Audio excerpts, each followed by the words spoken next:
Thanks for joining us today. I'm Alex Vatanka. I'm a senior fellow here at the Middle East Institute. I have the pleasure of both introducing the panel and moderating the panel, so I very much look forward to it. This panel will be examining social and political upheaval in Iran and the potential for democratic reform in the Islamic Republic. Since late December, protests have taken place in over 70 cities across Iran, with large participation by Iranian youth. What began as demonstrations focused on economic stagnation and unemployment escalated to calls for broad reform of Iran's political structure. Protests were met with crackdown by the regime. Hundreds of protesters were imprisoned and a few dozens were killed. There's been a crackdown online as well, with communications such as apps such as the Telegram having been closely monitored, and actually in the case of Telegram, perhaps soon to be banned by the Islamic Republic. All this in order to suppress dissent. These protests and their aftermath raise many questions about the future of Iran, including, and let me pose two key questions, or three perhaps, and this is the part where we get excited about the discussion. Is there hope for democratic reform in a country where a majority of the population is under the age of 30? And perhaps more importantly, sitting here in Washington, D.C., how can the international community engage diplomatically with Iran in order to encourage greater political openness, transparency, and plurality? Or, if I may, listening to Foreign Minister Zarif yesterday in his remarks to Stephen Hadley at the Council of Foreign Relations, is the Islamic Republic really just a misunderstood creature? Because that was basically what Zarif was saying, that this is a cultural misunderstanding. I'd love to hear what our panel members have to say about that. So, you have their impressive bios in front of you. I won't spend too much introducing them individually. Before I get to introduce them one by one, I would point out that much of what we will be hearing today is discussed in more detail in the book Power and Change in Iran that Daniel Brumberg and Farideh Farhi have together co-edited. Wonderful piece of scholarship, which I would highly recommend, and Dan will tell us a little bit about it. So Dan is an associate professor at government at Georgetown University and is a director of democracy and governance studies at Georgetown University. Dan will discuss the implications of the recent protest for political change in Iran. And from what I understand, he'll pose two fundamental questions for us today. What is it about the nature of the political system in Iran that both invites and limits efforts by elites to renegotiate the basic formula that is the political system in that country? How have recent events played into this? How have elite responses, especially from Rouhani, affected these dynamics? Also with us today is Shadi Mokhtari. Dr. Mokhtari is a professor at American University School of International Service, where she specializes in human rights, politics, Middle East politics, and political Islam. And this is very interesting because Shadi will illustrate how the regime is mobilizing against the opposition, and she'll look at the historic examples from the past and put it all in context for us. We're also pleased to host Azadeh Pourzand, who is an independent human rights researcher and executive director of the Siamak Pourzand Foundation, which is dedicated to the promotion of freedom of expression in Iran. Azadeh will provide context about recent protests, and she will specifically look at issues of corruption, mismanagement, and the violation of law as factors. She will ask, and it's a very poignant question, what can this regime do to save some of its legitimacy? I think we should all ask, is it too late for the regime to regain the lost legitimacy? And I was just thinking when I was preparing for today, didn't the Shah of Iran in late 1979 try and regain some of that lost legitimacy? And it turned out to be somewhat late, if I could put it to you mildly. Finally, we are recording this discussion for posting on the MEI website. We ask you silence your mobile devices, but we encourage tweeting using the hashtag MEI Iran. So thank you all very much for coming, and please join me in welcoming our panel members. Well, thank you very much. I have an awful lot to say and no more than 15 minutes to say it today, I know that. And I want to say, first of all, that Alex, thanks to you and our colleagues here. A lot of old friends work here. I don't mean old in the sense of, but I mean, friends who I've known for a long time. And it's great to have this opportunity to talk about events, but also, frankly, from the perspective of this book. And there are actually three members in this room, one of whom I'm sure will be introduced, who participated in the study group that led to this book, a study group that was funded by the United States Agency for International Development and the State Department, and a study group that really pulled together a lot of extraordinary research, primary research, field-based research on Iranian politics from multiple arenas. It's my lament that the book has not gotten what I think is the kind of attention it really deserves. So I'm glad to have this opportunity to plug it in. But beyond that, I think the book and the framework of the book speaks to the very kinds of issues we're talking about today. Because from the moment we put this study group together, when I was at the United States Institute of Peace, one of the animating questions in this book was how and under what conditions can there be a politics of democratic transition and political reform in Iran. And I want to emphasize that by reform, I mean change from within and through the existing system, as opposed to a revolutionary upheaval, a so-called democratic revolution, or some sort of comprehensive regime change. I am still convinced to this day that whatever changes do occur are more likely to occur through the system rather than against it, and I'm convinced that is the case today, even though I recognize that the recent protests, which embraced 140 cities, and a huge constituency of Iranians that were outside the normal politics of contention and political change. Protests were mild and modest in Tehran, the usual base of the reformists were not really mobilized initially. And this led to a very vivid and interesting policy debate in Washington. I was just going through a lot of the material today that goes on to this day about the significance of those protests, because they were not simply calling for reform. What distinguished the protests was that their slogans were anti-regime. They said, down with Khamenei, down with Rouhani, no reform. They said one of the slogans was, no more reform games, hardline.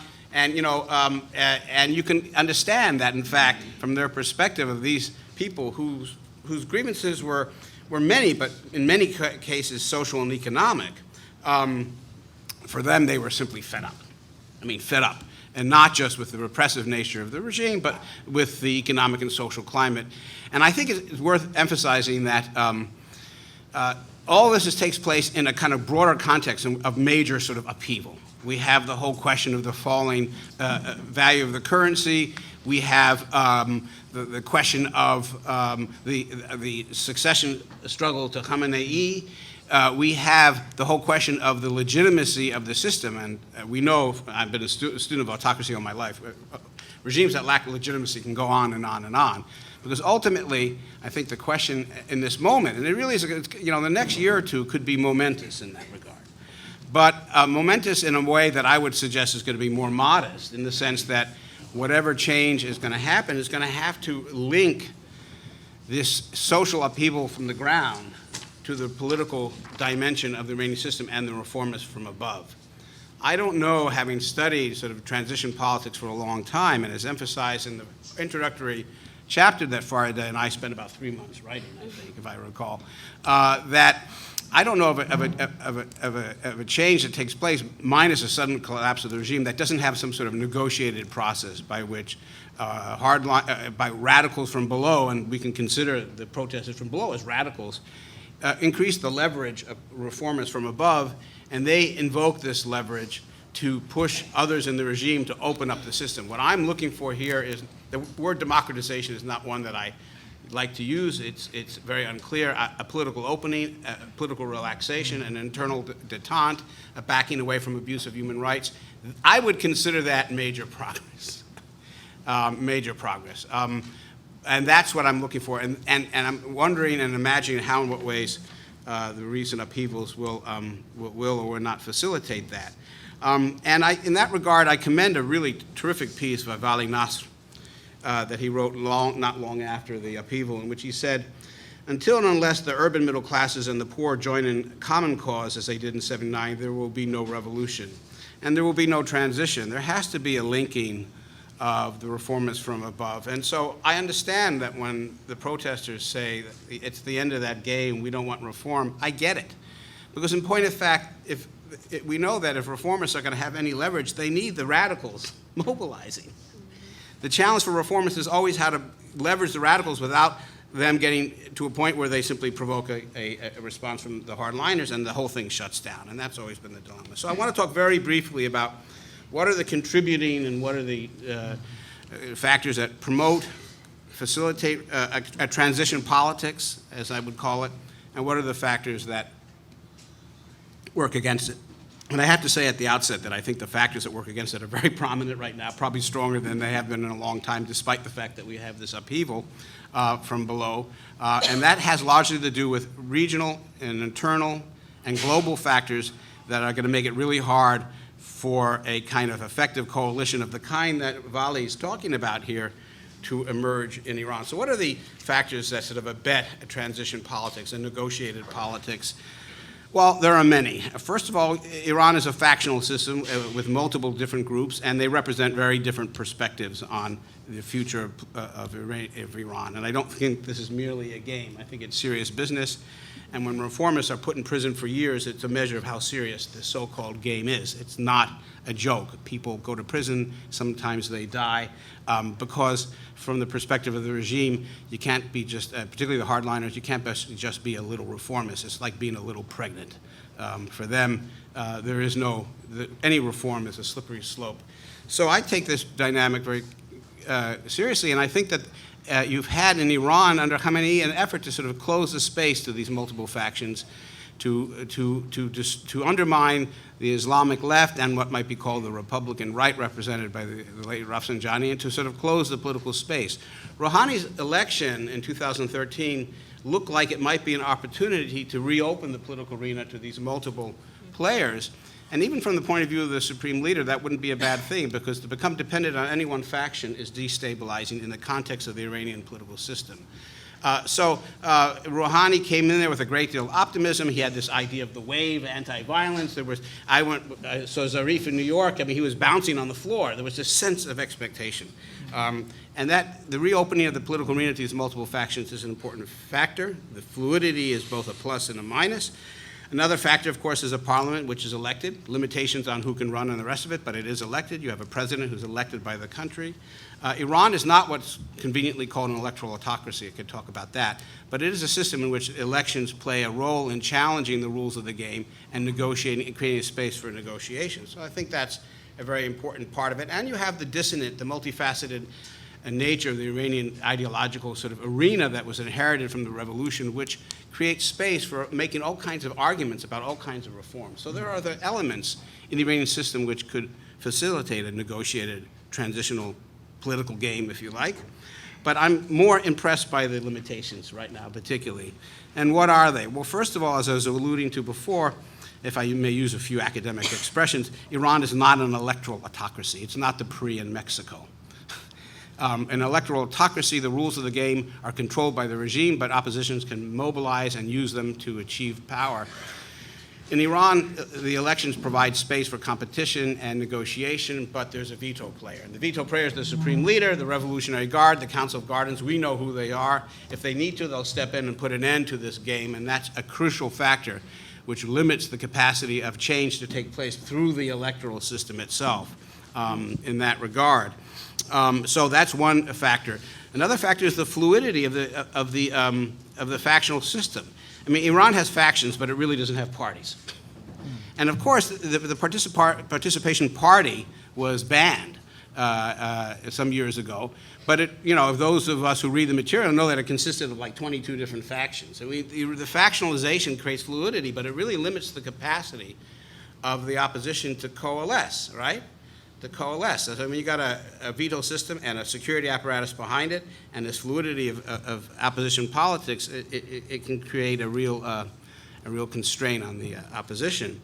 And of course, two of the leading opposition figures have been under house arrest since 2009. But that's just the tip of an iceberg here.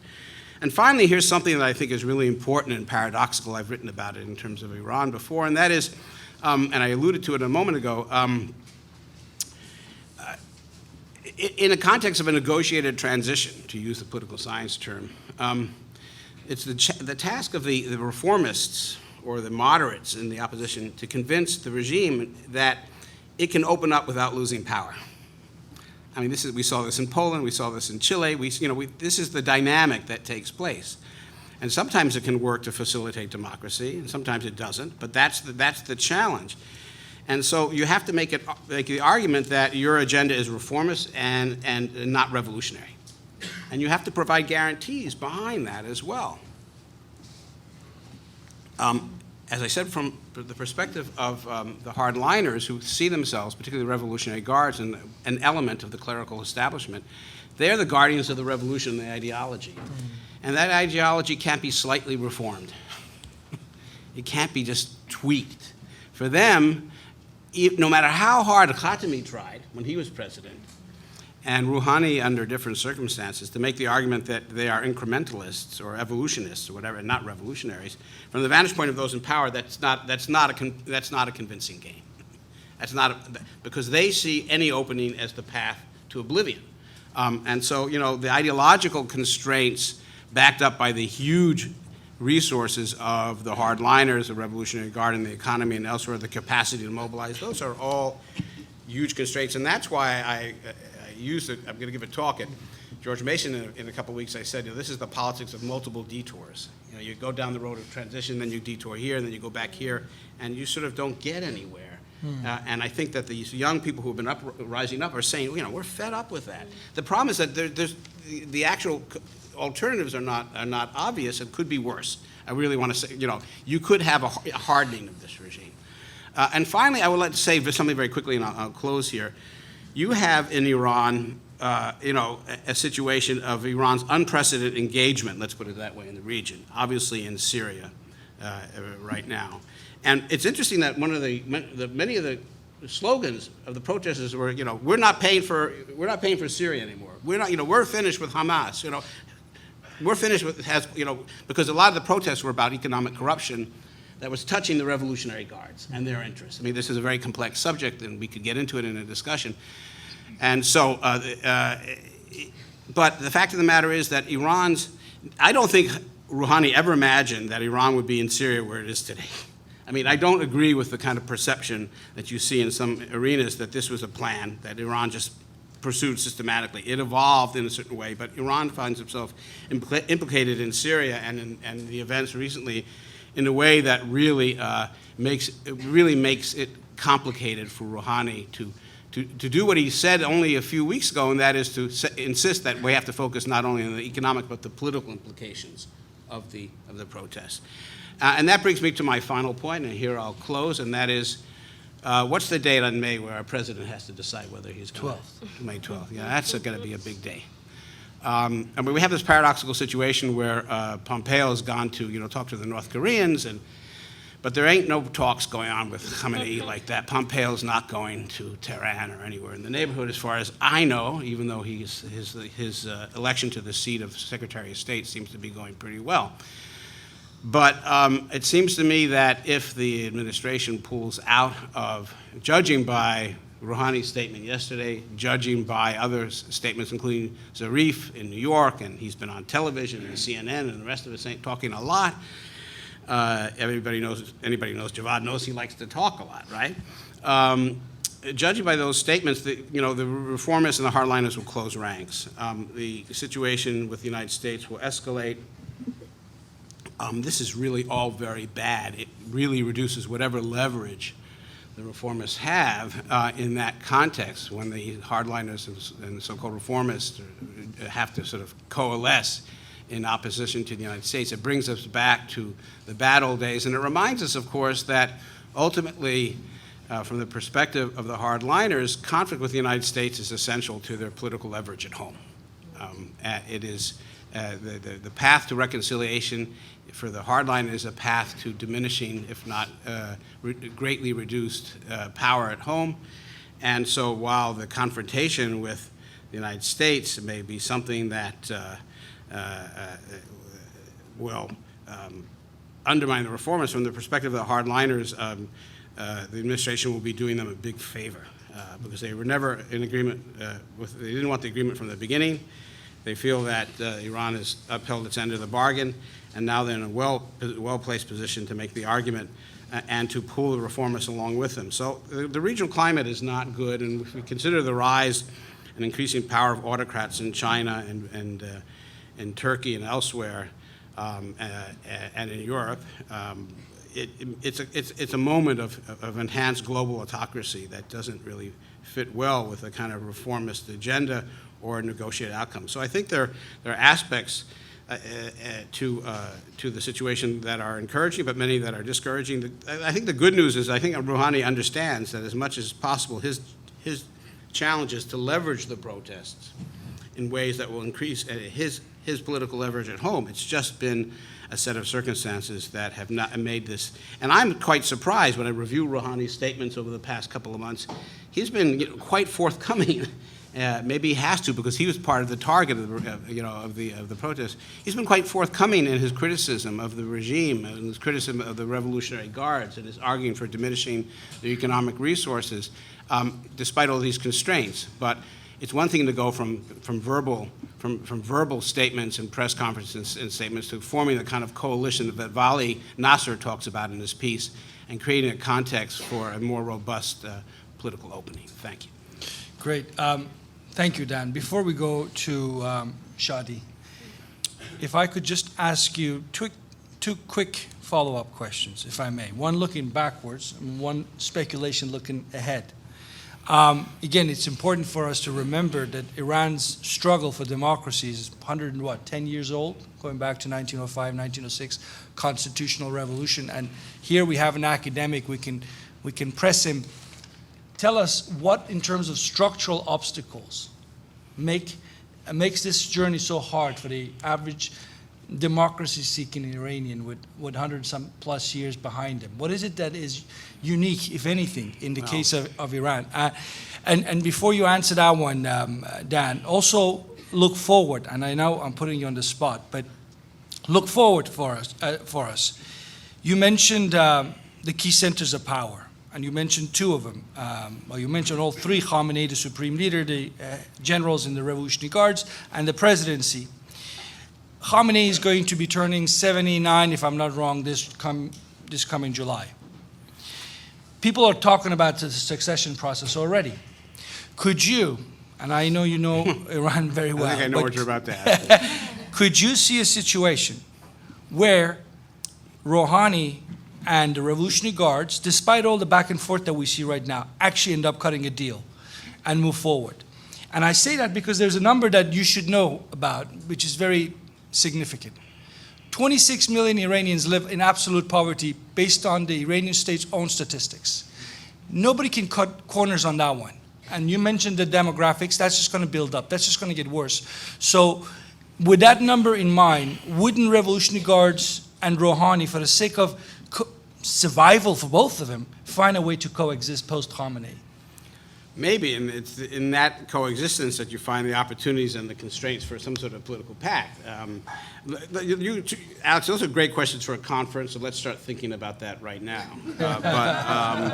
And it's really hard to answer your question, number one, but here's one take on it, and that is what impressed me partly about the protest and Rouhani's position is that many of them were protesting decisions that Rouhani supported, economic reform decisions that were not easy to advance. And I think one of the main constraints, and this is not unique to Iran, but there are exceptionalist aspects to it, but there's so much in common with other polities, is that the president is in this position of trying to sort of address economic challenges which are severe, many of which require policies that are going to undermine the base of the regime, and they were partly responding to that. So how do you get out of that contradiction? It's really hard. Well, you try, as Rouhani is doing, to shift the discussion partly from economics to politics, and saying that it has to be participation and opening, and he said all this over and over. It's not surprising, but it's really hard for him to sort of overcome that tension in the system. And as far as your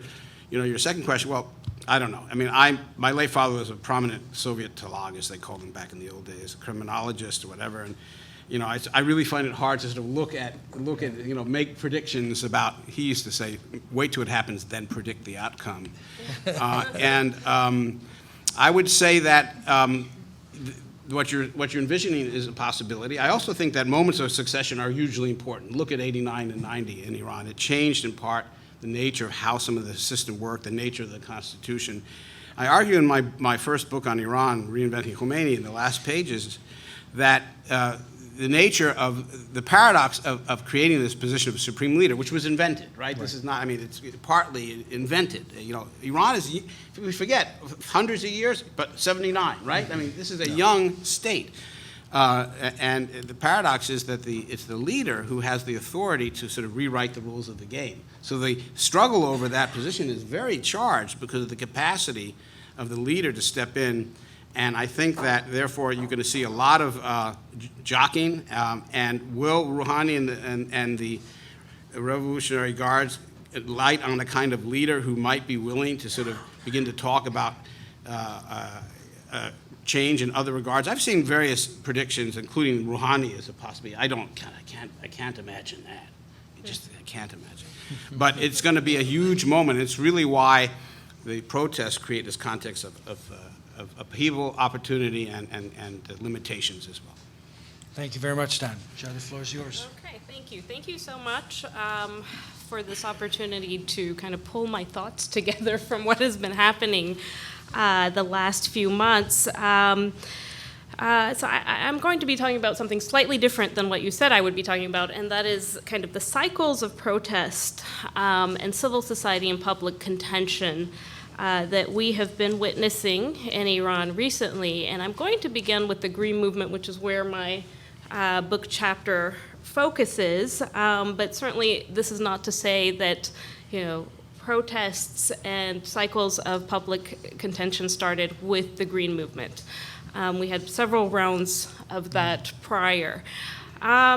So let me tell you a little bit about my starting point in the chapter, and I must say also that someone who helped me immensely in the research for the chapter is here, Neda Nazmi, so very good to see you. So I considered the Green Movement as a watershed moment for protest and public manifestations of traditionally hidden expressions of discontent and widely held grievances against the Islamic Republic's ruling elite. So not that the grievances were not there, but what makes it a watershed moment was the way that it spills into the public sphere. Okay, and it triggers contestation, the contested election results, and the subsequent, pretty brutal crushing of the peaceful protests that ensue, triggers contestation and criticism that was unprecedented in its nature and scope in the history of the Islamic Republic. Again, in the public forum. Many of these criticisms, if you just sit in someone's house over tea, you would hear. So again, the title of my contribution to the book was "This Government is Neither Islamic nor a Republic," which was something that was a charge put against the regime in response to the crackdown of the Green Movement. And in that chapter, I looked at kind of these four forces that come together and wage a very significant response to, and in this chapter I focus on the use of repression. But the response to the repression that is being carried out by those in power following the Green Movement and the protests of that era. And the four forces that I look at, one is the de facto leaders of the Green Movement, now under house arrest for many years, so Mir Hossein Mousavi and Mehdi Kadivar, and kind of their discourse and their challenges to the regime's legitimacy based on the use of repression and what forms that took, and I'll explain that in a second.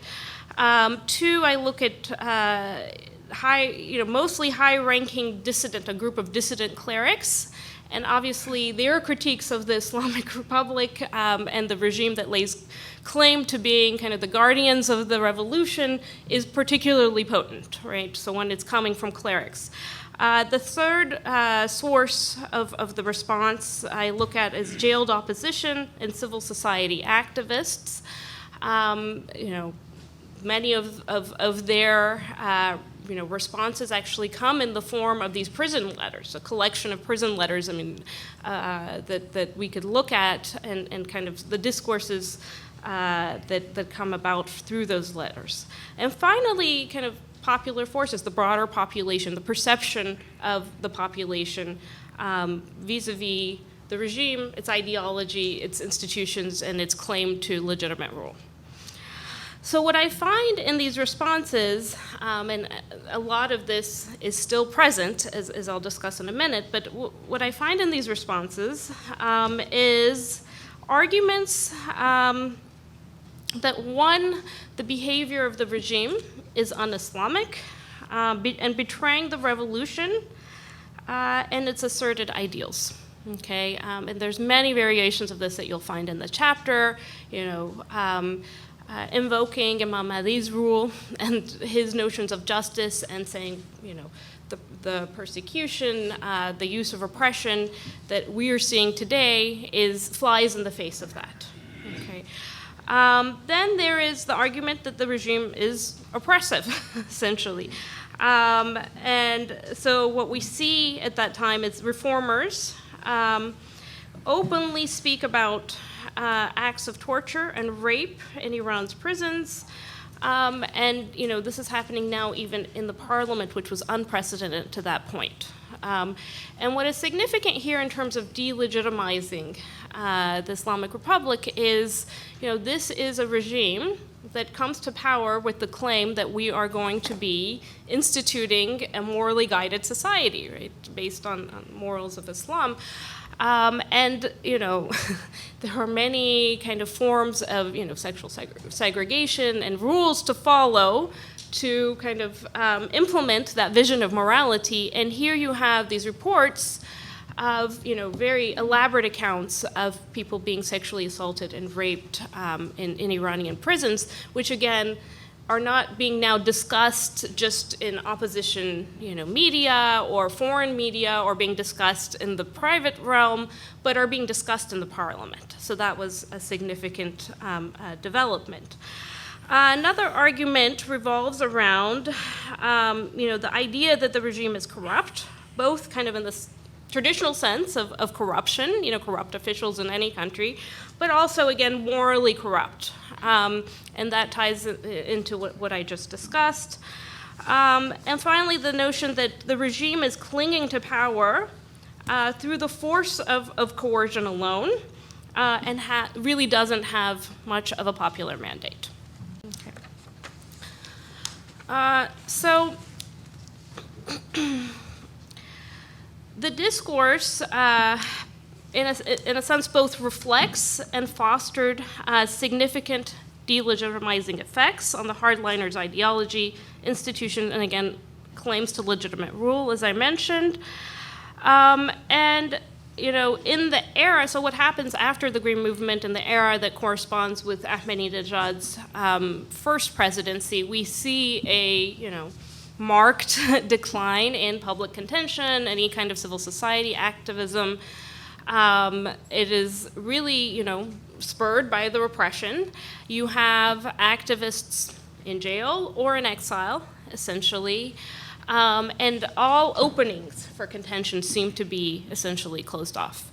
And I had very interesting conversations with, women's rights activists who had said, look at where we were in terms of our agenda and what we were going after during the Khatami years. And now we're reduced to just talking about, women being able to attend stadium, be able to be participants in sporting events and stadiums. And it's a fascinating, observation in the sense that, once we had kind of the fall of the reform movement, the Khatami era reform movement, we still had the women's movement kind of survive that, and you had some environmental activism. And what happens after the Green Movement is that, the avenues for contention in less openly political forms are also being closed off. But with Rouhani's election, and I think particularly his second term, but also in the first term, you see this rise again in protests and public contention. So, I would be, I would say that at the moment protests have become a staple of politics in Iran. So some of attempts to kind of quantify the protests have found that there were 400 labor protests in 2015, 350 labor protests in 2016, and over 900 in the last year. And another assessment counted 1,600 protests from March 2016 to January of 2018. So, we have a very interesting kind of coalescing of these disparate issue areas and grievances, but nonetheless, many, many protests that are taking place, perhaps in somewhat isolated form right now, but simultaneously. So we have, the protests relating to women's rights and most notably the hijab, which was, again, a red line, considered widely a red line, a staple of the Islamic Republic's ideology, and something that had never been approached to this extent. So women going into public spaces and removing their hijabs. Okay. And then, again, worker strikes, extensive worker strikes. Hundreds recently arrested, so ethnic minorities, waging a variety of protests. So very recently, there were hundreds arrested from the Arab population in Khuzestan who were protesting the way Arabs were erased from a map that was put up in children's programming in the South, and that led to protests. You recently had farmers protest over droughts, and this is kind of in line with a series of environmental protests relating to water shortages and all sorts of environmental changes that are materializing and impacting Iran. And you had the Sufi protests and the repression that they were faced. I mean, these are just a few examples of just within the last few months, protests that are taking place almost simultaneously, in the same era.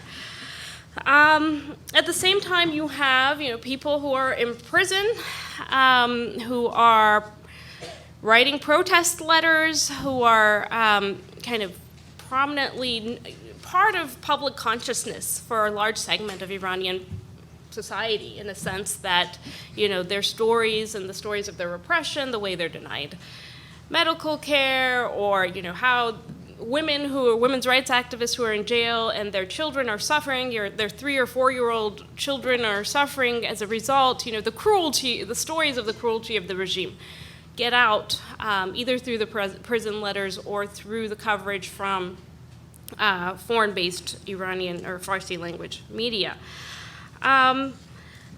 Something interesting that I note is a slight shift, and this is kind of maybe a continuum. So at the time of the Green Movement, you see a lot of Islamic discourse and the challenges posed to the regime largely couched through the language and discourses and invoking the institutions of the revolution, so namely the Constitution. So we have a Constitution that guarantees many rights, and the problem is that the Islamic Republic's Constitution is not being upheld. The principles or the rights guarantees are not being upheld.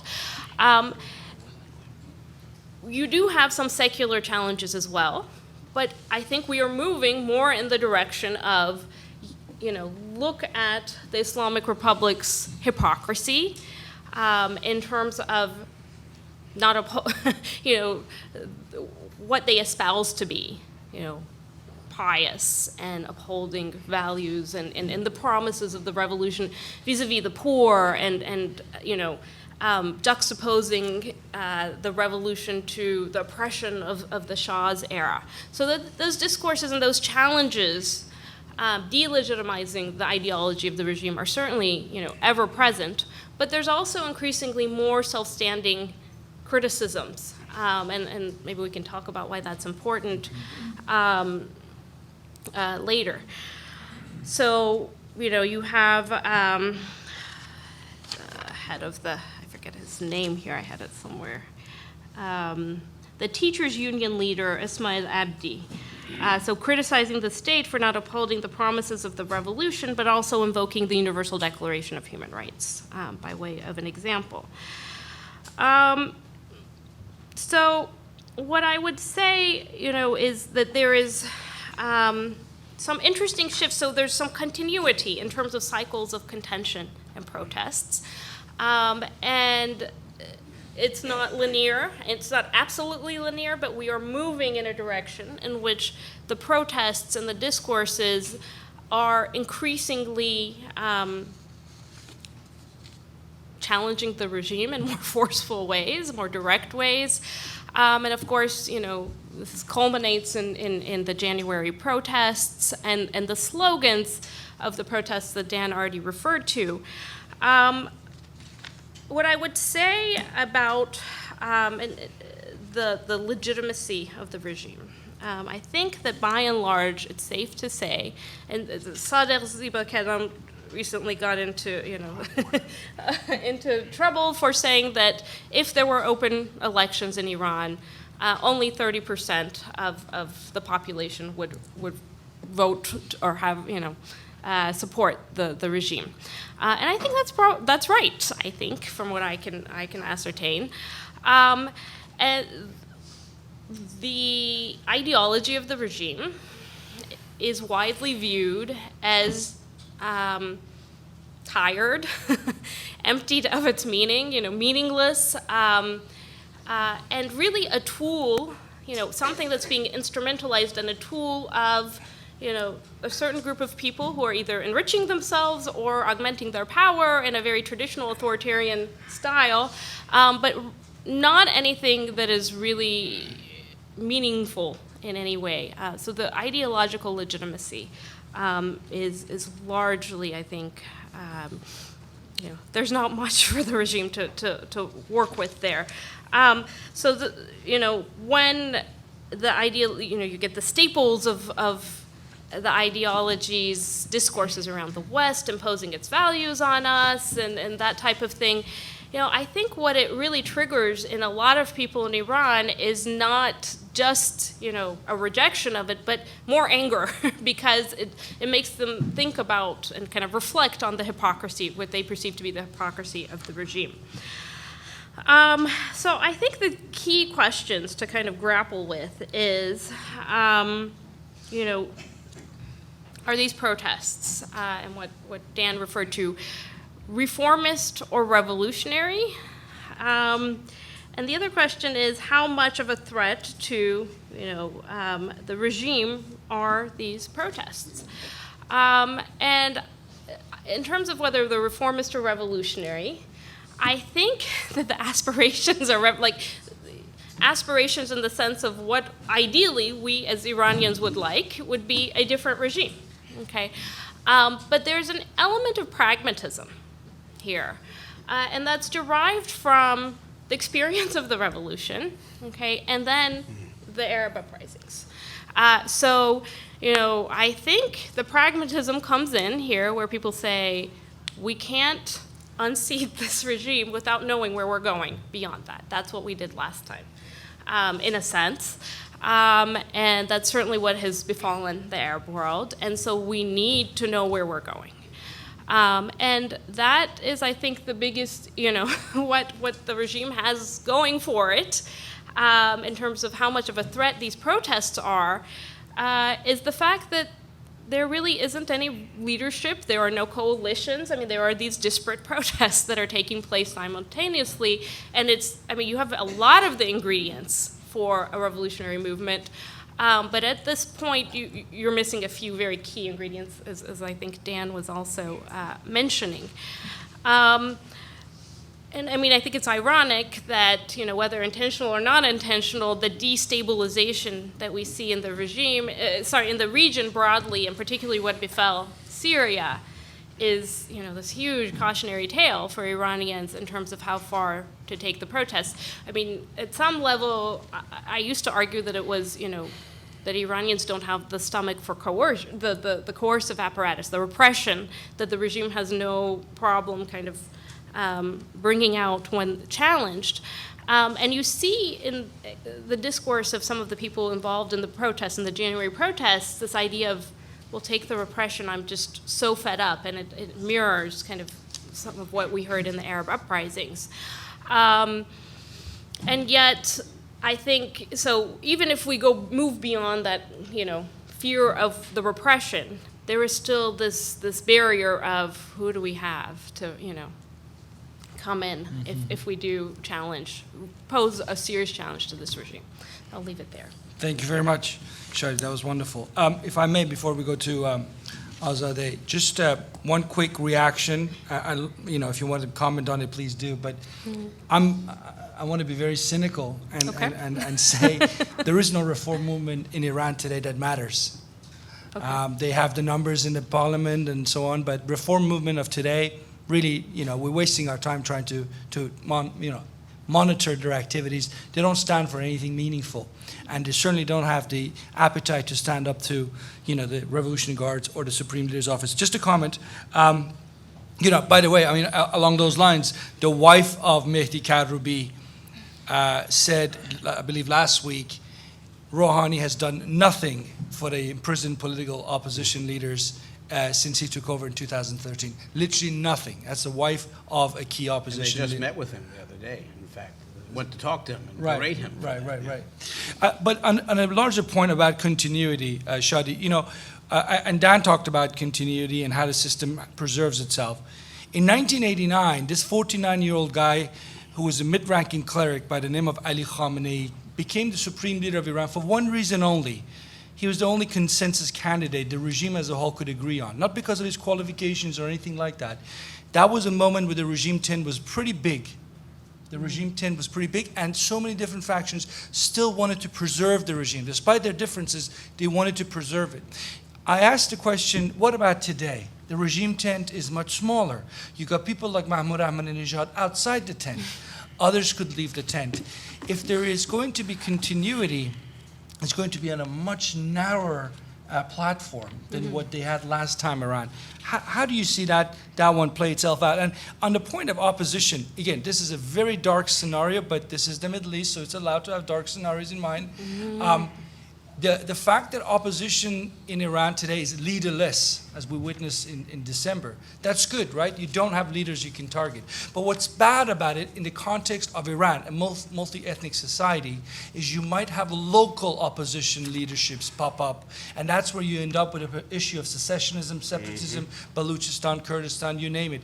That is going to be potentially one of the biggest headaches for Khamenei and the Revolutionary Guards to worry about. So again, just if you could react to any of those, and then we move on to Azadeh. I mean, so much of my talk and the chapter, although the chapter does deal with the reformists more so than what I spoke about today and what I've been thinking about, is about more of a centering of people and the activists, and so much more of a bottom up.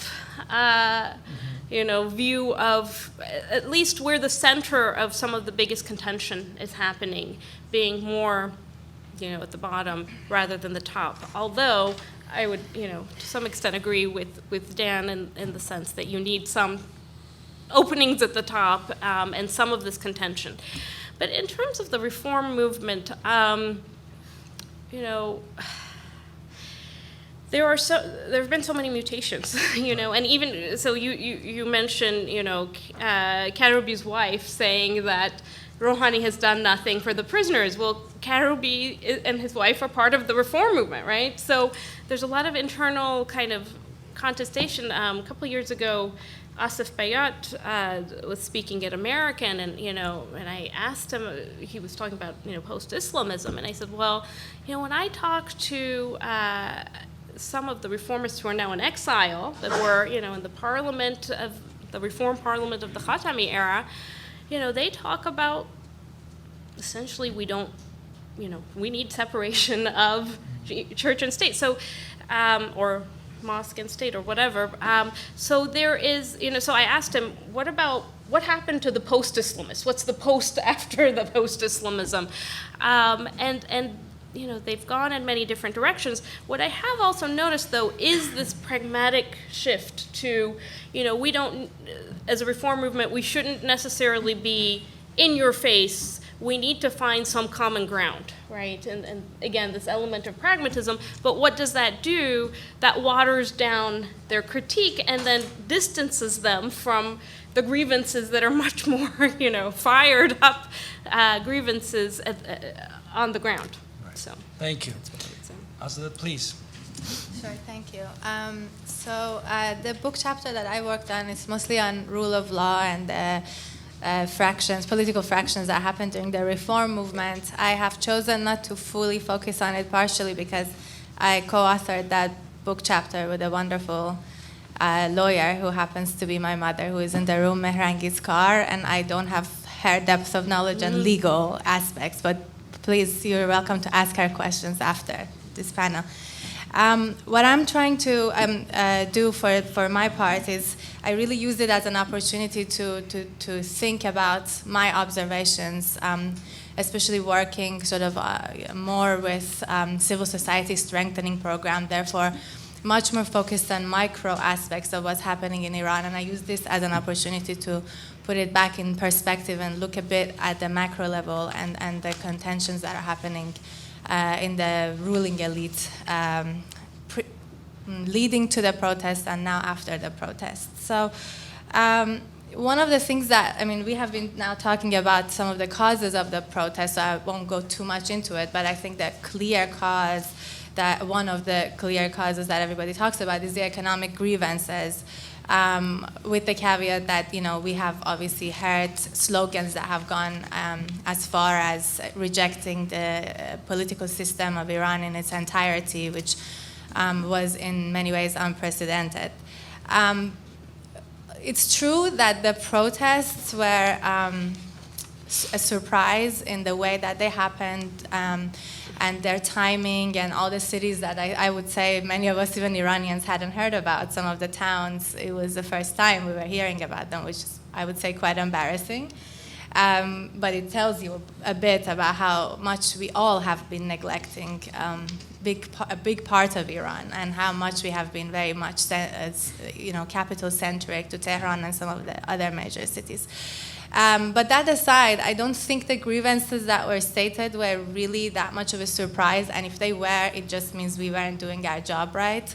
Things such as environmental rights, economic situation, the deepening poverty lines, the situation between smaller urban areas, the marginalized areas in bigger cities, the villages, all of these things were really there. And people were talking about it, and they were expressing their dissatisfaction in various ways. You don't even have to look at necessarily the diaspora or the dissident publications, the press, to really know about these things. One of the things that we do have in Iran, despite the limited freedom of expression, or no freedom of expression, freedom post-expression we don't have, is a very dynamic media and dynamic press because of these political frictions that are fighting, and so they sponsor different of these newspapers, and so you can really tell a lot about what's happening even on a micro level if you just read these newspapers, because they are just trying to point the finger at each other, and so all of these issues really come up. So really, it shouldn't be a surprise what we heard. With that in mind, I want to a little bit talk about some of the infightings of the ruling elite that have also highlighted partially the grievances that were stated in the streets. I think the biggest three things that I keep hearing is really the corruption, the mismanagement, and it can be, mismanagement can be across various sectors, it can be on a local level, on a national level, so it really is quite a wide topic, and violation of the law. And that, combined with the fact that the socioeconomic grievances have been on the rise, and we can later talk about the different factors that have gone into that, have really, I think, started to jeopardize the legitimacy of what we call the nizam, the political system. And like everything else in Iran that is about irony, I think you can really describe Iran's political system and the demands of the people in irony. So for instance, I just give you an example. The imprisonment of Ahmadinejad's VP for economic charges, this is something that right now we may take for granted. We are used to it. We hear that now Ahmadinejad's people go to prison, Ahmadinejad's people in prison are on hunger strike, they write letters to prison. But really, as a person who grew up with my parents in prison, as a family of political prisoners, I really sometimes in the morning when I'm getting ready and listening to news can't believe my own ears. That really the tables have turned so much that, Ahmadinejad, if I don't know the name Ahmadinejad, it sounds like the father of a political prisoner. And I think there is something there. I don't know exactly how to characterize it, but there is something there. Or for instance, the fact that a very important judge in Iran, Judge Mortazavi, who is responsible for a lot of the atrocities that happened during the Green Movement, is currently going to serve in prison. Okay, yes, it's just 2 years. It's been, his trial has been done in a unfair manner, and it's for political reasons. It's because of the political fightings. But again, I didn't think I would live long enough to watch Judge Mortazavi to go to prison. And for the authorities of whatever the authorities are to go and knock on his door, and his wife says, "Oh, sorry, Judge Mortazavi is somewhere in Tehran, but not at home, but I don't know where it is." I mean, there is some irony in that. And it goes on. These examples go on. That these are the things that they used to do to us, the Western secular, the people who didn't have any kind of link to the powerhouses, and now they are doing it to themselves. There is a level of exposure there that I think is a double-edged sword. The exposure is really, I would say, to an ordinary Iranian young person sitting in Iran, it does teach a lesson that we who are imposing these rules, these unfair laws on you, and we are not really addressing your grievances, are indeed touchable. And in fact, at some point, we are going to come after ourselves. Somehow, we're going to have a friction, and we're going to have after ourselves. And I think there is awareness in that, there is empowerment in that.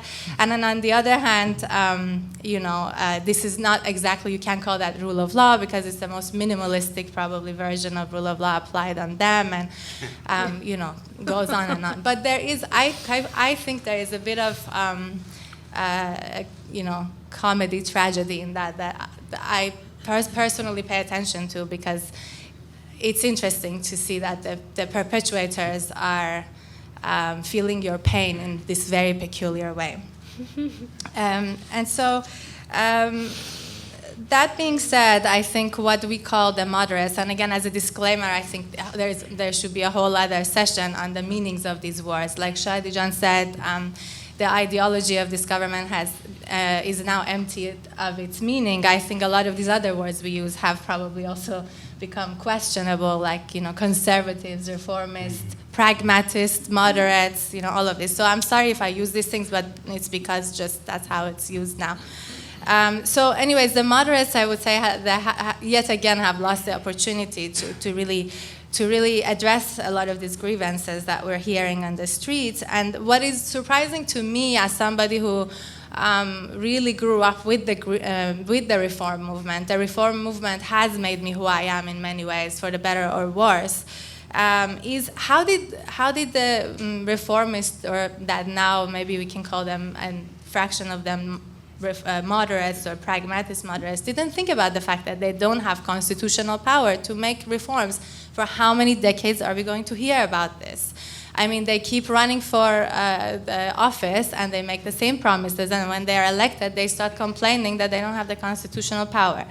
So I would think if you are now running, you would have to have a strategy. Okay, we don't have this constitutional power, what then?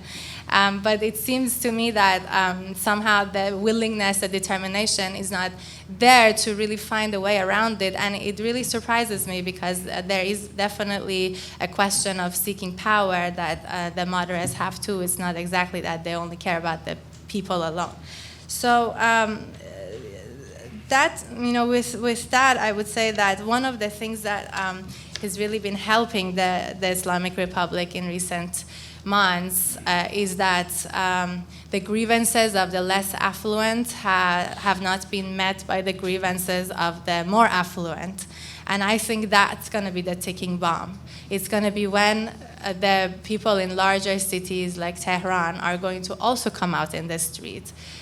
When the people in the smaller cities, in the ethnic areas, are going to come out. And so far, it seems like we have seen them happening separately, but I think it's only a matter of time that they're going to happen together at the same time. And I think, again, one of the things that surprises me is when you're in this ticking bomb situation, like a smallest thing can suddenly trigger massive protests, in my opinion.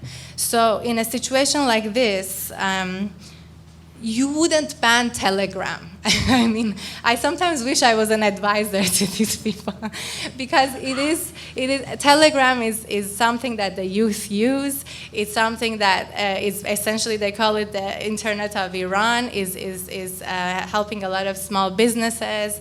It's economy, it's communications, it's the psyche of the youth. And so something as small as this could suddenly connect the grievances, I think, of the people who are in Tehran, who are in other cities, and the people who are in the smaller areas. Or for instance, something like the foreign currency incident that happened. I think it seems to me that they quickly tried to put a ceiling on it, but something like this, again, can really agitate the bazaar, the market, the Tehranians or the Isfahanis, and then also similarly can have ripple effects on the smaller towns. So I think they don't. I think the Islamic Republic doesn't have the luxury it used to have to really play too much with these things that may seem sort of small, sporadic things that are happening, because sooner or later, one of these things is just going to be the trigger, I'm afraid.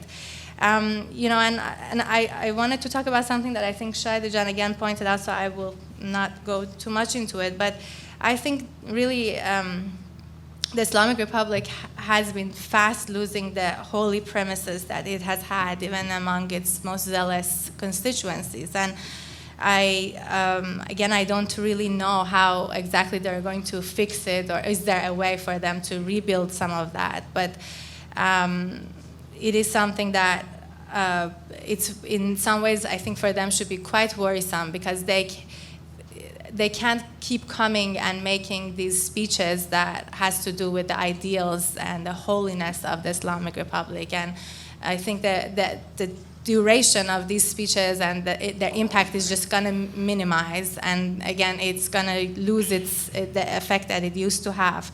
In all of this, I think in geopolitics has helped Iran, despite the fact that we see people expressing dissatisfaction with their tax money or their money going into the region. But I think the example of Syria in particular has scared a lot of Iranians, especially the middle class. And the Iranian Republic, the Islamic Republic, hasn't failed at really using it as an advertisement. That if you protest too much, if you're too unhappy, look what's gonna happen. It's something that's happening in Syria can easily happen to us, and it's I think in very smart ways it makes people aware of the fact that there is an element of multiplicity in the country, of the ethnic groups and things like that, the possibility of civil war, of separatist movements rising. And so it has used its propaganda machines to really fuel that. I would say, fear. And so that's another thing that's coming to its help. But in any case, I personally don't see any hope for reform as we have been talking about it, in the past 2 decades in Iran at the moment, because I think so much has been tested and processes have become so long, and we are really dealing with anger now. We're not even dealing with disappointment. We're dealing with anger. And so in that situation, again, to resort back to comedy, I only see reform happening if Khamenei wakes up a reformist tomorrow. Because I think that it's all in his hand to really let some of these legal reforms, structural reforms to happen. And funnily enough, it seems that sometimes he can be a reformist when it is to the benefit of him and his people holding on to power, because just a few months ago he was talking about the possibility of structural reform from presidential structure to parliamentarian structure, hoping to get rid of the inconvenience that presidential elections has probably have caused.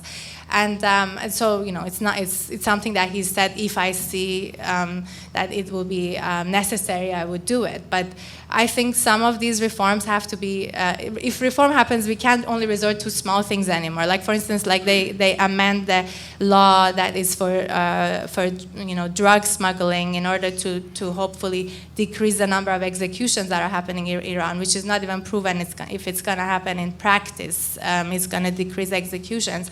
But these small things maybe would have worked 5-6 years ago. I think we need a package of reform. Somebody has to introduce it, and it has to include structural reforms, legal reform, and with some immediate economic policies in it that's just going to relax the situation first.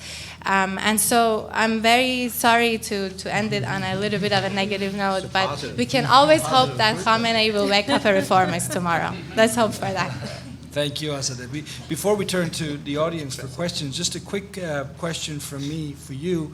You mentioned Telegram. When the idea, of banning Telegram first came up, Rouhani was quick to say, it's not going to happen. And then since then, there's been silence. So he's not making himself a factor in that decision making. He's not even trying to shape public perceptions about where he stands. And it was raised earlier that reformists, the moderates of Rouhanis of this world, aren't really taken seriously anymore, but the younger demographics. And I agree that your average Iranian does not want to see Syrian conditions in Iran, but at the same time, how long can they go on without trying their hands at something else? My question specifically to you is this. And I don't want to go after Rahman Rouhani, but let me do that just a bit. Between 2005 and 2013, Ahmadinejad systematically brought the Revolutionary Guards into all sorts of parts of government, from the cabinet to the parliament to giving them access to economy and so on. That was systematic. You could measure it. You could count head and say that's a Revolutionary Guards man. Rouhani was supposed to undo that. But can you point to anything since 2013 where we'll say that's Rouhani? He's trying to roll back the Revolutionary Guards.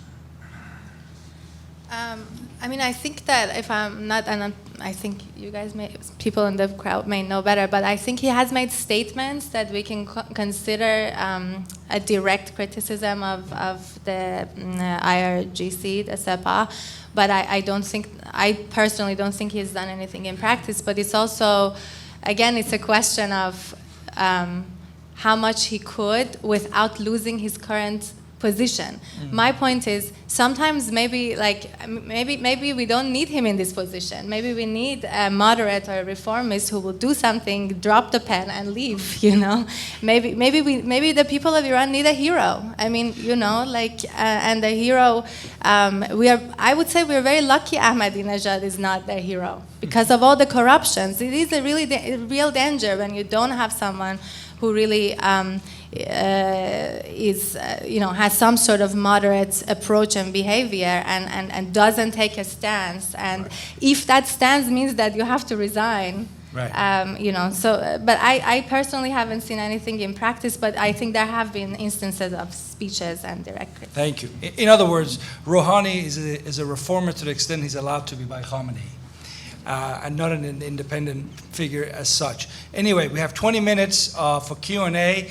Dan has family matters to attend to, so he will be leaving us sharply at 3. So let's see if we can join him in that departure. We got so many questions. I have to chauffeur my son. So. Can we try and get 2 or 3 questions each time? I don't know which side we should. I don't have the microphone, so you want to start at that end and travel towards us? That would be great. Right there, gentlemen. Hi. This may be slightly off topic, but I think it may be related. First of all, what if the Trump administration renounces the nuclear deal? And secondly, Tom Friedman in the New York Times last week predicted, or at least gave this a strong possibility of a war between Israel and Iran. Do you think that's going to happen, and how will it affect the various issues that were raised? Thank you. Let's take one more over there, and then we'll come down. Gotcha.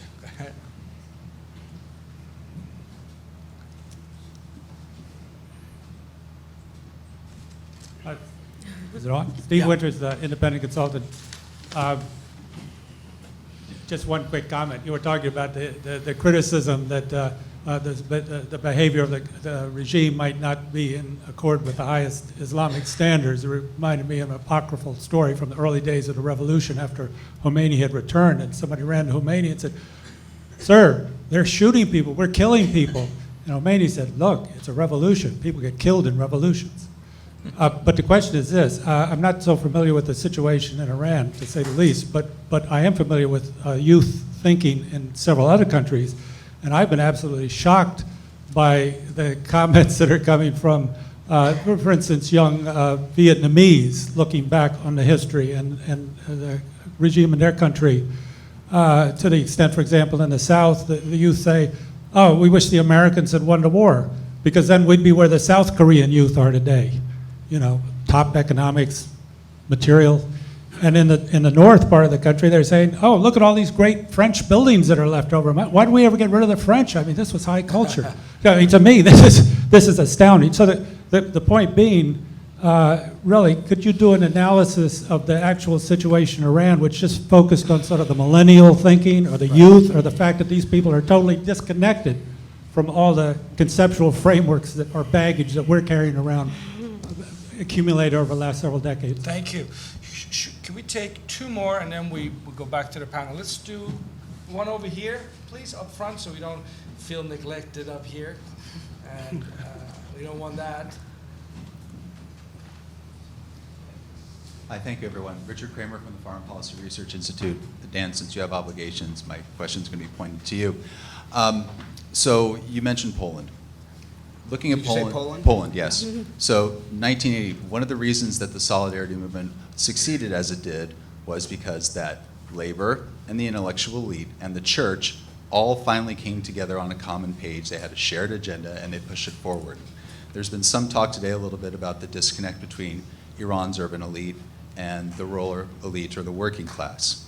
But what has been not part of the equation in this consideration is, where's Iran's clergy potentially in all of this? It's not monolithic, but simply because the church had the role that it did in Poland does not say that the clergy would have a role, as significant a role in Iran, in some kind of evolutionary transition in power.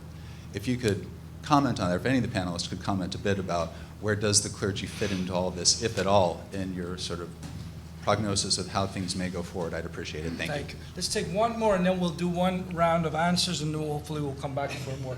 Over here, gentlemen. Yes. Thank you.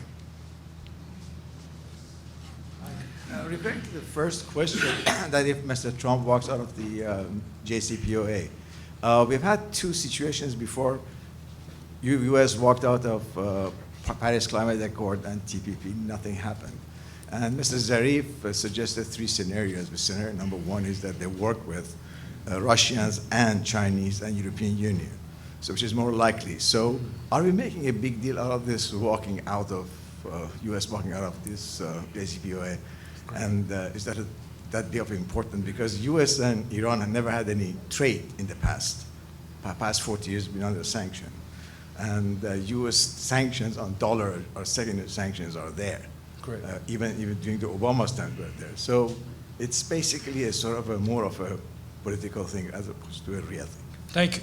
So Dan, you have got a very clear-cut question for you. So why don't you go first, and then Shadi and Azadeh, if you could talk about, if I could rephrase the question, the JCPO in context of Iranian domestic politics, is it being used as a political issue to, as a stick to hit each other on the head with? Because I don't see much evidence of that, but maybe you can comment on that one.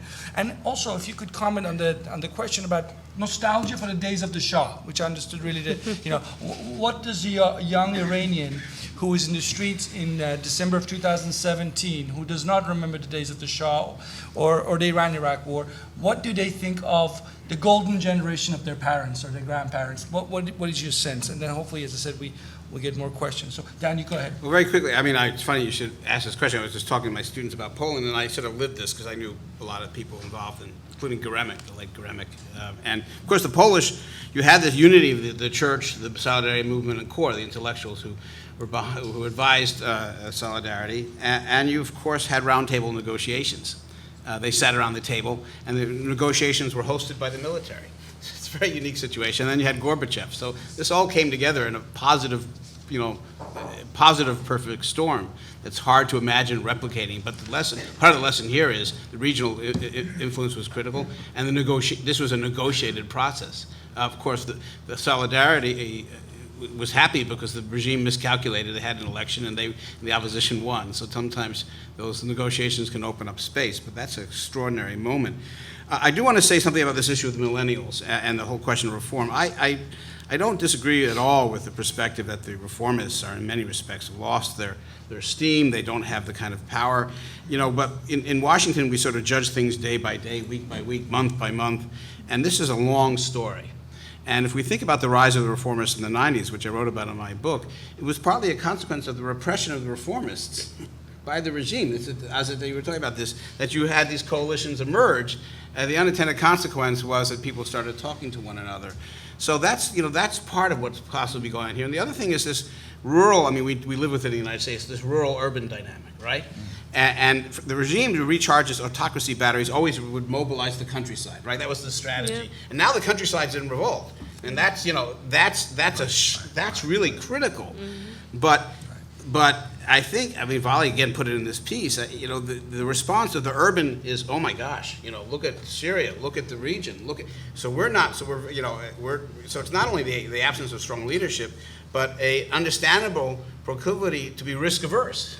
Mm-hmm. And so those factors don't, bode well. But I would say that we shouldn't, the rumors of the final and ultimate and permanent death of reformists, I think we have to be careful about, because, Iranian politics does have a way of surprising us. And finally, on this issue of war with Israel and in Syria, Tom wrote about it, and it's a nightmare to think about what would happen if Iran establishes a permanent base in Syria from the Israeli perspective. I think there are a lot of factors that despite the possibility of war, would contain it or prevent it. But it's a huge, that plus the nuclear agreement, all that is creating this moment of tremendous uncertainty, and none of that is helping, of course. I don't know which of you want to go first, Shadi or Azadeh. Just, I guess, quickly, I think the question about millennials and the Vietnam example is interesting, because what you seem to be alluding to is kind of that anti-imperialist consciousness is kind of dissipated amongst the Vietnamese youth. And I think, and I haven't been to Iran in many years now. Last time was 2006, so it's hard for me to say, but from what I can observe, there is still that anti-imperialist consciousness, but it's much more complicated than where it was at the time of the revolution. So there's remnants of, we understand that Americans, even when they invoke Iran and human rights, really don't have our best interest at heart. There's also amongst millennials, I think, a lot of adherence to what is sometimes called cosmopolitan values. The aspirations for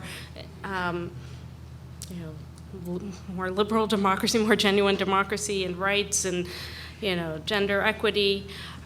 There's also very interesting kind of dynamics put into play with just changes in terms of economic globalization and in terms of access to the internet and awareness of what happens beyond Iran's borders, both socially, politically, and economically, and kind of a disconnect between economic capacity, even among the middle class. This is something that Asif Bayat also talked about recently. He says the people who were in the January protests, in the past we had protests with the poor, then we had, the Green Movement with largely middle class. Now we have the poor middle class. He talks about that. So these are people who, they're educated, they aspire to have both political and material aspirations that are very disconnected from the realities of their lives, and fending for yourself and just, temporary labor and just, always feeling like there's this, the indignities of the economic conditions in place in Iran. So there's different elements, I think, that kind of come together for the broader consciousness of the millennials. One thing I forgot to mention that I wanted to mention in the talk is in terms of grievances. Something that's interesting is that in the past, whenever we talked about, what sparks protests, what sparks revolutions, it's always been, this debate amongst analysts and academics between, okay, there's economic grievances, and it's something that's driven by the poor, versus, it's the middle class who are aspiring and have the luxury to aspire for, political change and liberalization. And I think what we see in Iran, which I also saw with the Arab uprisings, is the way the two become kind of interconnected. So, grievances, economic grievances for sure, but then connecting that to, not having a politically open, a political structure that responds to that. So aspirations for a different type of politics that's also rooted in economic realities. In terms of the clergy question, I mean, perception is essentially, there's a lot of anti-clergy sentiment. A lot of the slogans in January were against the clergy. And the reason for that is because this is the rule of the jurisconsult. I mean, the whole, model of the revolution was, rule where you have a cleric at the very top, and it's essentially you're being ruled by clerics. So if you're discontent with the structure, then obviously a lot of that anger and discontent is now being directed at clerics, even though, there are dissident clerics and their support for some of the statements that they make. I wonder if there's, I think I can leave it there. Okay. Yeah. Azadeh, did you want to? Sure. I'm just going to quickly touch on the question about the Iran deal. I'm not an economist, so I'm not going to get into the economic implications of it. Although we do hear that the impact of the deal wasn't as substantially felt on the ground as it should have for various reasons, including economic corruption and mismanagement. But I think that the deal, if on May 12th it's not going to stay, I think it will have absolute domestic use, both for the conservatives in Iran and here. If you read the conservative newspapers in Iran for the past couple of years, you will see a level of antagonism against this deal, just the way we see it here in many ways, that this was surrendering to the West, and it wasn't a good deal, and some of that comes from the fact that the so-called moderates were behind it. So it's really a hostage to the domestic contentions among the ruling elite, and so I would think that it will have domestic use in terms of the discourses of the conservatives and further weakening of the moderates. How the people are going to react to it in terms of the implications they will immediately feel or not, I'm not sure. It may be a lucky situation because, again, the legitimacy of IRI, as we were talking, is so much lost now that maybe people won't see this deal even as helping them, you know, and just because they just look at it in an existentialist way, whatever, nothing is helping them, essentially. So it may help in the sense that they won't come to the streets because of it. But so I think it will help to strengthen the discourse of the conservatives. I don't know how much it will help to strengthen their legitimacy. I should add that Macron's in town this week, and he's saying to our president, no, hold on to the deal. We'll see how these two buddies are getting along. We have neglected this corner here, so if we have about 5 minutes, so please, quick questions and quick answers, and we are in the market for uplifting questions so we can get a soft landing. Right. Get us to please. Hi, my name is Ann Rutherford, and I have heard for years that the population is 80% of the population is under 30. What is the life expectancy in Iran? Because it always seems to be everybody's under 30. And then if you have, with the Revolutionary Guard force, with their known brutality and their autonomousness, they have a large portion of the budget of the economy. How could you ever expect a protest to succeed with their brutality? Dan Lieberman. I was wondering if this constant sanctions, harassment, and hostility toward Iran is not counterproductive. It creates economic decline, deters investment, it makes the regime, it gives them an excuse for being more oppressive, and creates, dissent.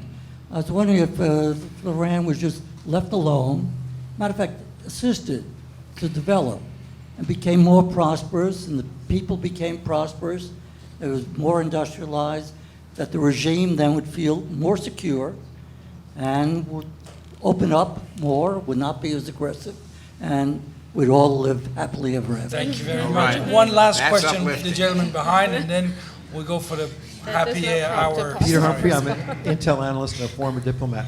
Iran has an interesting demographic problem in that its Sunni periphery is producing a lot more babies than its Persian center.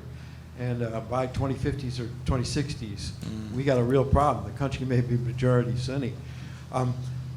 If you were forced to think outside the box and posit that there will be regime change, what's your best guess as to the prime mover? Is it the periphery versus the center? Is it the Artesh versus the Pasdaran? Is it the mullahs breaking into two? Is it the IRGC breaking into two? What do you think might be the best focus for that regime change, if you accept that there will be regime change?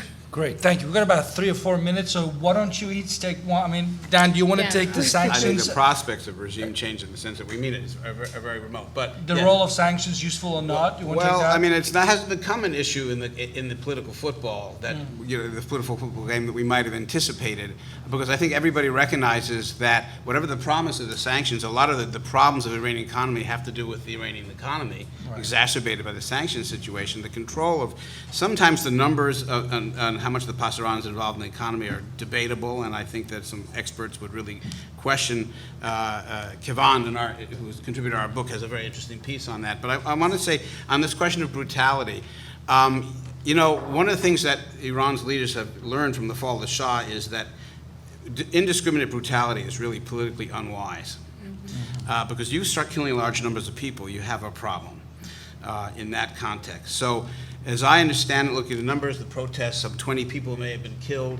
That's terrible, but it could be much, much, much worse. And the regime has been very, let's say, strategic in this deployment of force and trying to avoid a situation whereby it ends up massacring large numbers of people, and then you have an uncontrollable situation with possible cracks. So, the management of brutality is part of what the regime has learned to do. And finally, on the gentleman, on our uplifting question, thank you very much. My sense is, from everything I know about this place for all these years and trying to think about the region, because I'm really, here's the dirty secret, I'm really an Arabist who does work on Iran, and is that if this regime were left alone, if it could have an opportunity to develop without being pulled into these regional and global conflicts, if there was the kind of engagement with Iran that the United States had with the Soviet Union under détente, which was a process which helped to sort of accentuate the differences and frictions within the leadership of the Soviet Union. That was sort of the interesting sort of consequence of that kind of engagement. I think you would have a different situation, but unfortunately, we don't. The region will not leave Iran alone, and Iran is not leaving the region alone. And so all the factors are leading. I think that if we have a kind of social explosion or an outbreak of war, I don't see regime change coming from this. It's not a democratic regime in any sense. I think that what you could see is a shift to a much more autocratic regime than you already have. How about that for a positive statement? Right. So, all kinds of regime change. Be careful what you wish for. I don't know about uplifting, so we should give it a try again. Yeah, Who wants come to on. give another go? Final remarks, please, because time is up. Who wants to go first? Go ahead, Shadi. You go Okay, ahead. sure. Positive. Well, I mean, I think what is positive, and actually, I also dabble with the Arab world and have been thinking about Egypt a lot the last few years, and I think in the long term, again, kind of the values and the consciousness of the youth give me a lot of hope because, right now, all the outside conditions are not conducive to political change, but that can change. And you still have these underlying aspirations, and I think, what I said, the delegitimization of the regime and its ideology and its institutions, I don't think there's any going back on that.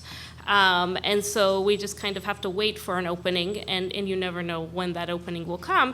Now, one thing I would say that maybe is not as positive is, when I look at several of these Arab countries, at least there's an opposition in exile, and that has a lot of flaws, but they're talking to each other. The Brotherhood and the secular factions that are in exile in Egypt are having all sorts of interesting dialogues and conversations, and it's still contentious, and there's many issues, but at least there's some kind of, okay, what happens if there's a political opening? Who comes in? How do we kind of mend all of this very painful divides that have been, present in our society?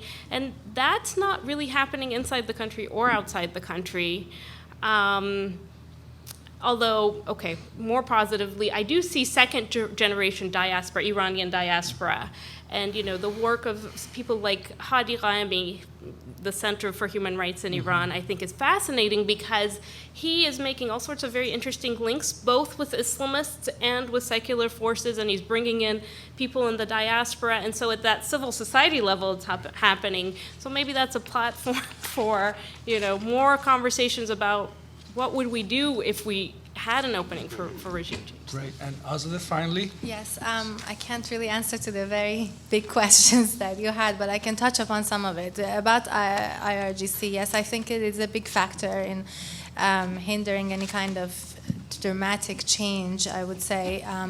But that aside, and we have someone like Qasem Soleimani, who I think we should all be monitoring for the next few years in terms of the influence that he has in the country and really playing into the fear of the people in terms of losing stability and security, and also the nationalism sentiments in general. So I think that, if the Sepah, if they want to, they can play it smartly and cleverly in really hitting different, because they have the economy, and then you have the sentiments of the people and the fear, and then you have the force and you use the force. So I think it is an important thing to think about and not to forget. It's a very complicated machine, so we need experts to really untangle that.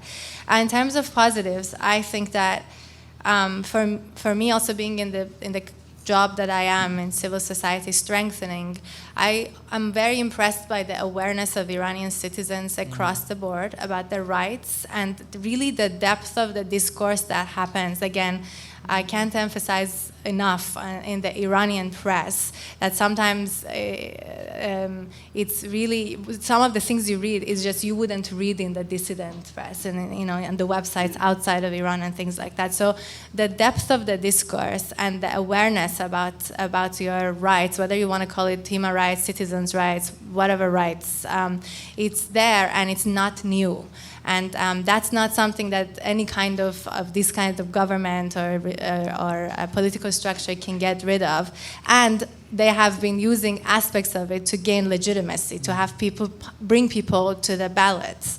So it is really now working against them in some way. So I think the awareness is something that I as an Iranian am proud of, and I think that is something that it is really our weapon. So. Thank you, Azadeh. You win the prize for the uplifting conclusion. So, 8 out of 10. Thank you all for coming. This has been a wonderful deep dive into the murky business of Iranian domestic politics. I hope you enjoyed it as much as I did, and please welcome and thank my fellow panelists.